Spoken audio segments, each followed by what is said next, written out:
Welcome back to Bat Fridays here on One Comic Book a Day, where we're covering Batman number 6, The Clockmaker.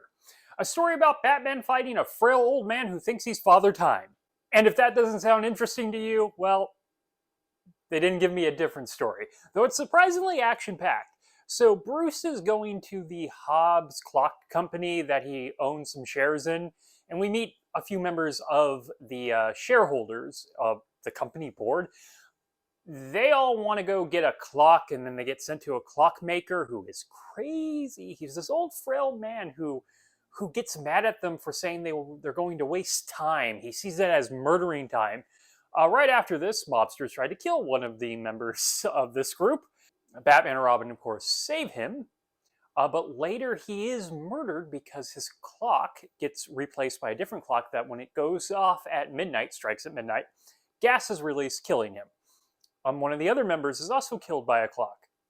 In both instances, Bruce is just at the crime scene.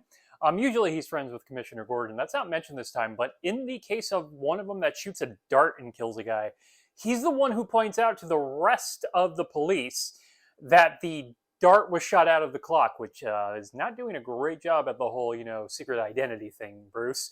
Can't be going around and pointing out things like you're Batman.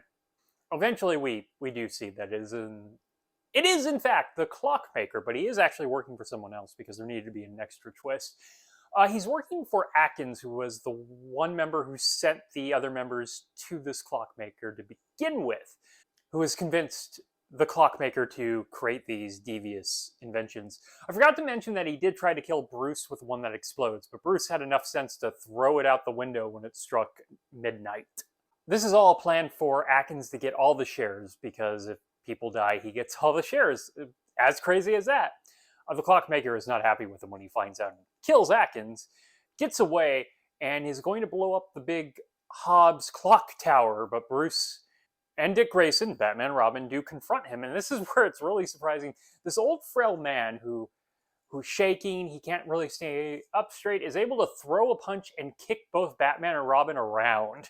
He even knocks them out of the clock tower where they're hanging from the hands of the clock, which you kind of have to expect this is how this comic's going to end once we see the clock tower. The most cliche way to end it. Really surprising, Robin essentially pulls the clockmaker out of the clock, letting him fall to his death. Damn, Dick! And they save the clock tower from exploding by Batman jumping into the bell to keep it from striking, so he gets pounded against the sides of the bell. You know what? Parts of this is really great. I'm still just focusing on the whole old man was able to fight both Batman and Robin, but no, there was some actual fun in here. I don't know what to really say here. The Clockmaker is not a great villain, but there are some great set pieces in this comic. You might have some fun reading it. Okay, that is it from Batman number 6, The Clockmaker. If you enjoyed this video, please like and subscribe, hit the bell icon to get notifications when a new video goes up. Hopefully this stops my channel from exploding. I do this Monday through Friday, but Mondays and Thursdays I cover a Superman story in either Action Comics or Superman. Please join me, same bat day, same comic book channel.